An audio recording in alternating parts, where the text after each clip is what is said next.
Well, well, well. By now, everybody knows the Dallas Cowboys have signed Osa Odighizuwa. And I really thought, and I think like many others thought, the Cowboys were going to overpay for Osa Odighizuwa. And some people didn't care what they paid Osa Odighizuwa as long as they kept him. But hey, it is what it is. But I love the deal that Osa Odighizuwa signed. It's a not only Cowboy-friendly deal, it's an Osa Odighizuwa-friendly deal. And Osa Odighizuwa, I'm surprised no one is talking about this. Osa Odighizuwa went on the Nightcap with Shannon Sharpe and Ocho Cinco. And more, and man, I'm telling you, he revealed some things that I absolutely loved that he dropped on that show. Well, I'm about to talk about it. Let's talk, Cowboys. We're about to talk facts.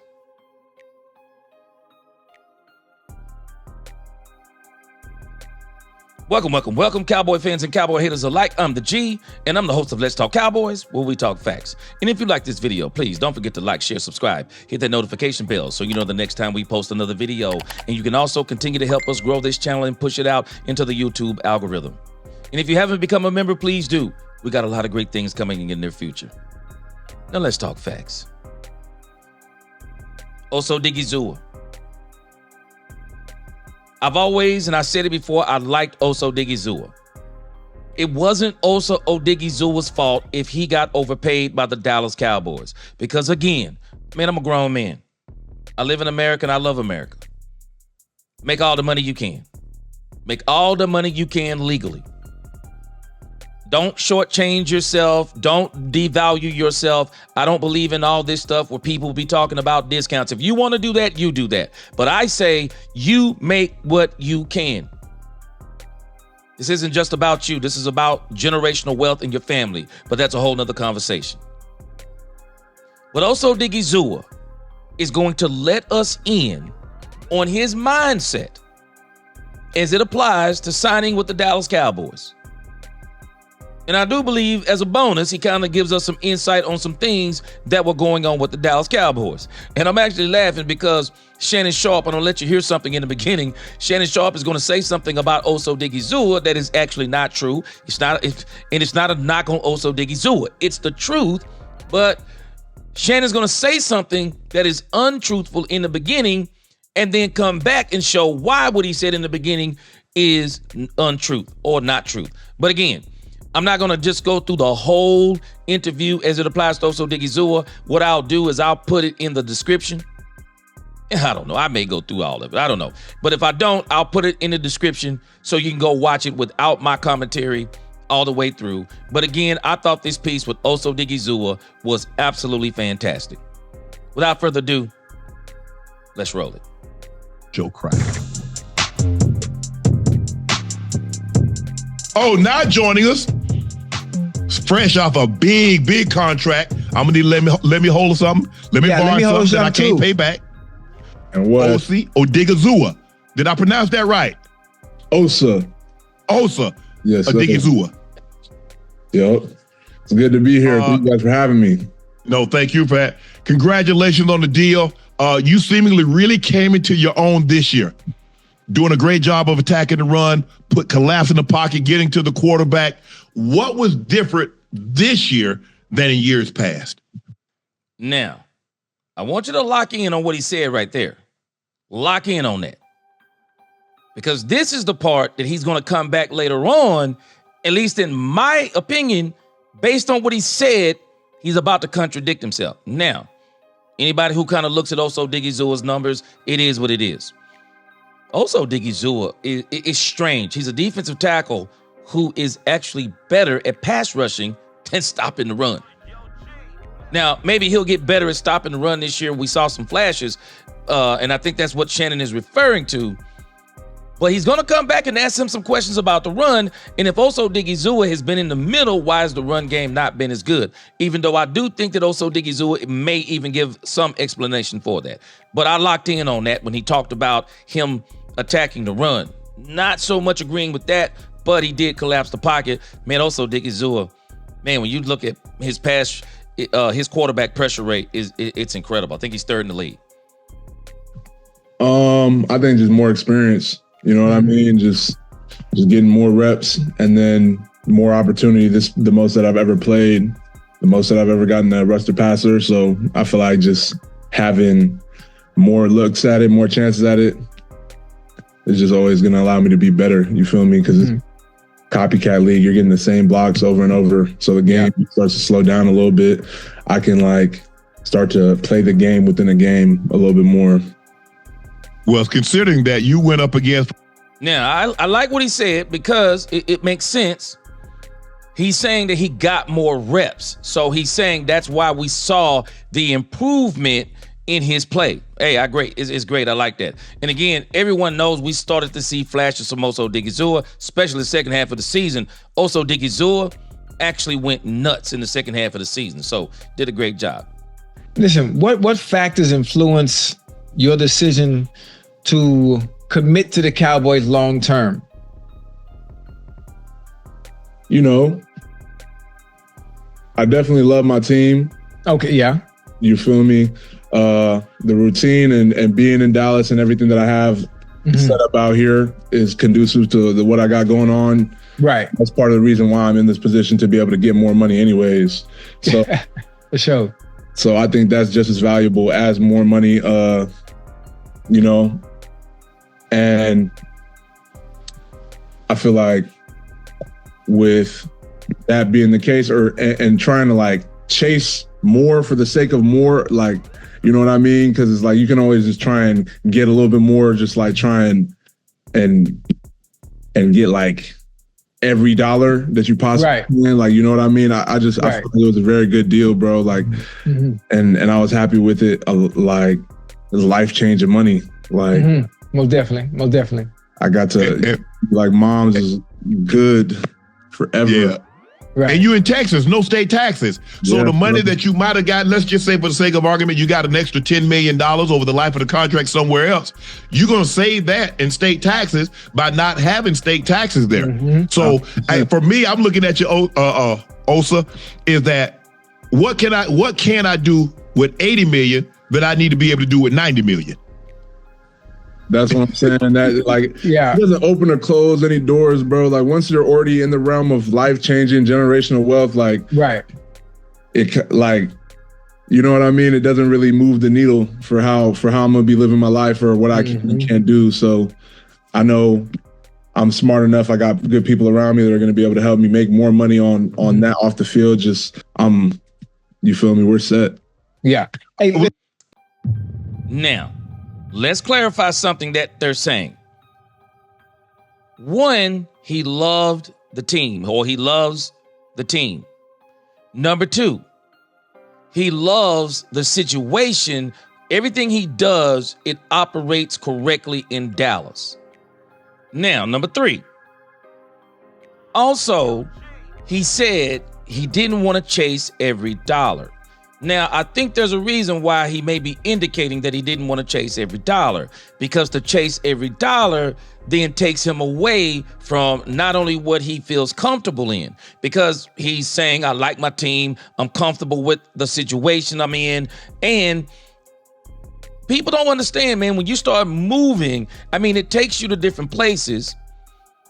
The cost of living may be more expensive.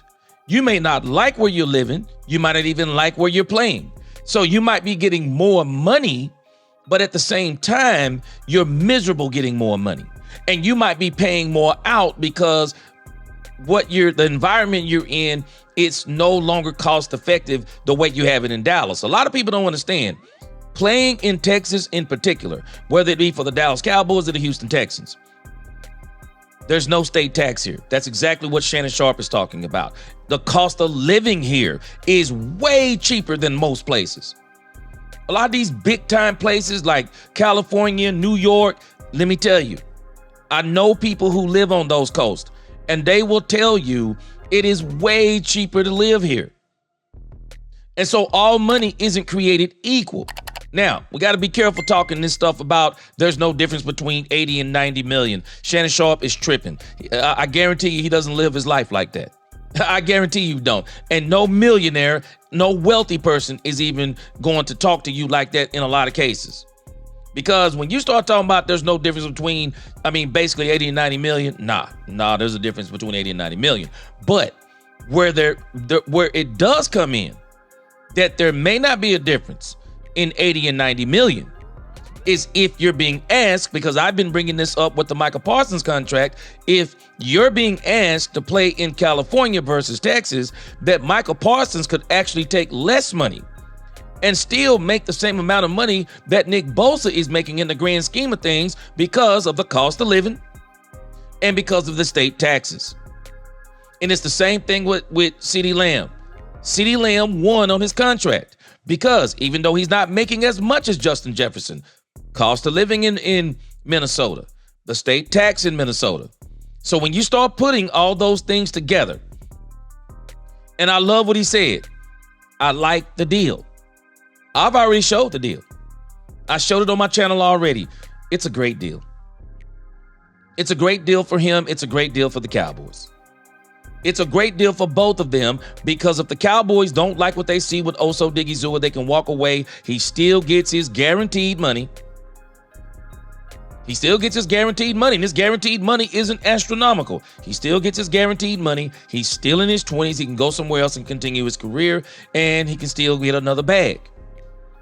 And again, I like what he said. He's got people around him that he feels like he's going to be able to invest his money. That's what he's talking about. He's going to be able to invest his money, maybe even turn it into some endorsements and get some endorsements and things like that. And he's going to continue to make more money. But let's not be dumb here either. It's money playing for Dallas in general. We're America's team. Everybody talks about the Dallas Cowboys. There is money to be made playing for the Dallas Cowboys. Michael Parsons, to me, would still be great somewhere else, but he's not Michael Parsons without the Dallas Cowboys off the field. On the field, he's great because he's got great ability. Off the field, no one would be halfway caring what Michael Parsons was saying about anything if he wasn't playing for the Dallas Cowboys. There is money to be made being a Dallas Cowboy, and especially being a successful Dallas Cowboy. And if the Dallas Cowboys mess around and get successful, it's going to be even more profitable. So again, I like the whole Osa Odighizuwa deal. It's great. Now, let's go to another part. Shannon Sharpe is going to ask Osa Odighizuwa a powerful question, and his answer is priceless. Listen. What happened? Oh, I was going to ask, what happened this year? A lot. Bro, like. Man, let me tell y'all something. These guys are telling us some stuff now about this team with Mike McCarthy, man. It must have been crazy with Mike McCarthy being the coach. That's all it's the only thing that you can explain. It was crazy with this man being the coach. I mean, between injuries, like having a new D coordinator that was growing pains at the beginning, just a lot of things happened, bro. Now, notice what he keeps saying, a lot of things. I appreciate what he's doing. Osa Odighizuwa does not want to talk bad about the team. A lot of stuff isn't just the injuries. He's talking about a lot of things. It's some of the things that Bobby Belt talked about, other things that even Mike Fisher, other people have talked about. I'm telling you, there was some issues going on with Mike McCarthy and his team. It was. Throughout the course of the season, a lot of things that nobody could really control. I feel like the things that we could control, as far as like attitude and approach and just still competing to the very end, I feel like we did what we needed to do there.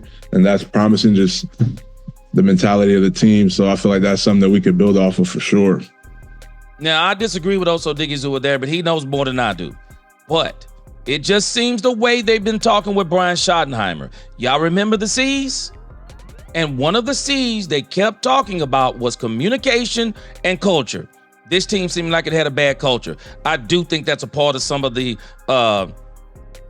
everything that he's talking about, because even Michael Parsons has alluded to the problems that this team has had. I'm just telling you, this team has some serious problems with going on around Mike McCarthy. But you guys seem to struggle against the run. The last 3 to 4 years, Osa, you guys have struggled against the run. Why is it so difficult? And I understand you guys want to play an attacking style defense. When you had DQ, he wants to attack, get to the quarterback. You play that attacking style, that 43, get to the quarterback. Same thing with Zim. Why do you think it's been so difficult for you guys to stop the run? Now, I've explained this on my channel. I said the same thing about this Dan Quinn defense. I call it a mercenary defense. Dan Quinn's objective is to get to the ball, get to the quarterback. Problem is, he also likes a lot of smaller players, smaller, faster players to do some of those things. That's one of the reasons why he went and got Mozzie Smith to go and lose weight, go from 330 to 290. And I think that's what kind of set Mozzie Smith back. And his defenses were always designed to play with a lead. And once they couldn't hold a lead, I mean, they would get destroyed. And especially when teams would decide to run on them, they couldn't stop the run. Now, the reason why I said early on that this is a contradiction about about Osa attacking the run, then, if Osa's attacking the run, he's also saying, but y'all have not been able to stop the run. You tell me what that's saying. It seems to be in line with what Pro Football Focus reported. That he's not as good against the run. He's been a part of that middle. This has been a problem for the Cowboys for the longest. The reality is he doesn't really have an answer. He just doesn't. That's a tough one. There's a lot that goes into it. You know what I mean? Like, I feel like just being able to do just as good at the run later in the game as as we are in the beginning of the game. Because I feel like we don't start out just, butt against the run. I feel like obviously we've had games where we started slow, but I feel like for the most part, like, we do a very good job at the beginning of the game stopping the run. It's just those later runs, like, they break them eventually. So I feel like just getting those down and just locking in even more just to be able to do a better job of stopping the run a little bit later in the game. Mm-hmm. Hey, when you now, I think something he's explaining here, Osa doesn't really have an answer. Really, just honestly, he doesn't have an answer. But I do think that a part of the answer is, and let's be real honest here. I don't think the play is, I don't think they have the players. The play is not quite good enough. They don't have the players. Mozzie has not yet come into his own, point blank. He just hasn't. Micah Parsons is a pass rusher. You can look at his stats, and Micah, because he's lined up on the left, he's coming for the passer a lot of times. And then what teams do, because Micah Parsons a little undersized. Well, when they run the ball, Micah Parsons complained about this after the New Orleans Saints game. They run at him. They don't run away from him. They run at him. They run at him. They double him. They chip him. They put the tight end in motion. He talked about this against the Saints. He was like, man, I can't be the only one making plays because the teams are scheming against me. They're doubling him. They're doing everything. They're running at him. And when they're running at him and he's the quote unquote best player on the defense, what does that leave for everyone else? I just think the Cowboys, the reality is they have not had the personnel. I just think that's the truth. They don't have the personnel. Some of it is probably scheme, but they just haven't had the personnel. They get bullied, and they've gotten bullied for years in the trenches. I just don't think they've had the players. Bottom line, they haven't had the players. Mozzie has not come into his own. I think Osa is the type of player that is going to play better once Mozzie plays better. And if we get another edge rusher on the other side of Micah Parsons, I think he's going to really flourish once they get Mozzie together and another better piece. And I think, of course, they need better linebacker play. Cowboys linebacker play has been lacking for the last 3 seasons, decimated with injuries. They have got to get some solid linebackers. They do. These are some tough questions for Osa.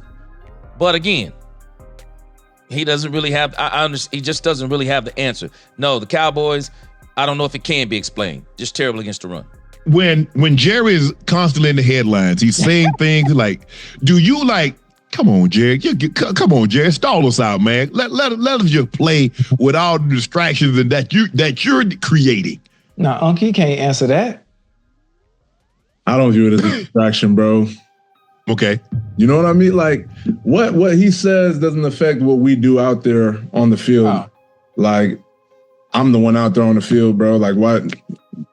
that's not even something that I really think about or let it distract me, bro, because I know I'm in the driver's seat when I'm on the field. So are the other 10 guys out there with me.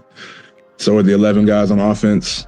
Right. In control of the situation. But you do realize now when he says this team is as talented as those 90 Super Bowls team, and you guys go out there and stank it up.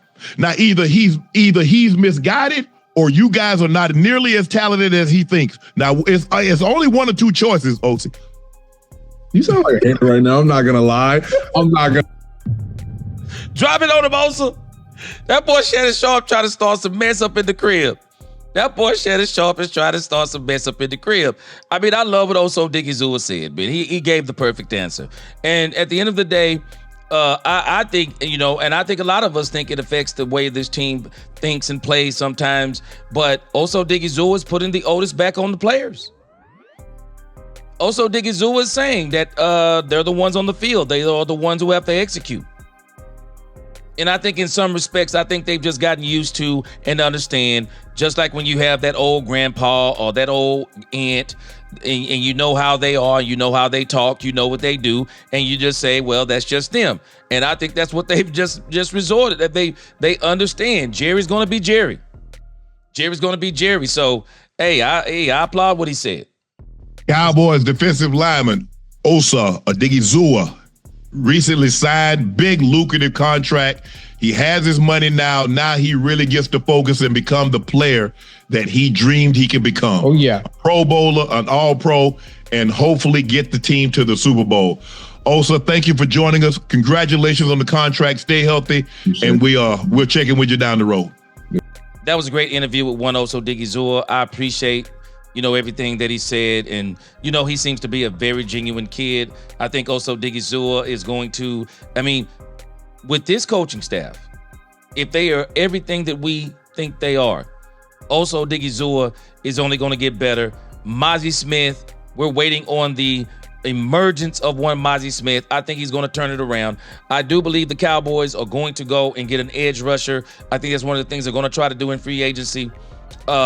I do believe that Michael Parsons will get signed. I don't even know why people are acting like he's going to get traded. But at the end of the day, man, I'm excited about everything the Cowboys are doing. I'm a little bit perturbed. They have not signed one Michael Parsons, but I'm hoping that they're going to get that done within the next 48 hours. I'm going to release this video on March the 8th. That'll be early in the morning. But again, I hope that they get this contract done today or Sunday and don't take this thing beyond free agency. But again, we have to understand something. One of the things that I'm learning about being at this point of a Cowboys fan and now content creator, man, sometimes we got to slow down. Just because we're giving our opinions on certain things based on facts, but we're giving our opinions, I don't think there has to be hostility. Osa Odighizuwa, the Cowboys got him at the perfect price, if you ask me. And actually, they probably could have got him at a better price had they not waited. Again, it never was Osa Odighizuwa's fault if the Cowboys were going to overpay for him. It was their fault if they overpaid for him simply because they waited too long, not because of the talent level. But the issue is when you wait, they were on the verge of paying above the talent level. That happens when you wait too long on contracts. I think this is why some people are so upset about CeeDee Lamb, so upset about Dak Prescott, so upset about contracts in the past, because the Joneses have always waited too long. And here we are again. We got Michael Parsons. The Max Crosby contract has came. And now we're going to probably find ourselves paying Michael Parsons additional millions of dollars that if we would have beat the Las Vegas Raiders to the punch, we could have got Michael Parsons cheaper. And so just because people are saying that we don't want to pay certain amounts of money, if we were the GMs, there's nothing wrong with that. That doesn't mean we don't like the player. Yeah, we love Osa Odighizuwa. It's important that you solidify your inside your trenches. It's important that you solidify your defensive tackles. Defensive tackles are going at a premium. And the price we got Osa Odighizuwa at, again, man, I am absolutely good with it, even though there are some other people that are not good with it. Again, I'm good with it. Osa Odighizuwa is a Dallas Cowboy. I'm glad he's staying here. No more of that drama. Now we just got to get Micah signed, and now let's see what we do in free agency. But again, hey, man, great interview with Osa Odighizuwa on Nightcap. Y'all make sure if you haven't subscribed to Nightcap, go over there and subscribe. They have a lot of great things. And tell them that Let's Talk Cowboys sent you. Again, if you like this video, please like, share, subscribe. Hit that notification bell. Until the next time, Let's Talk Cowboys, where we talk facts. Peace.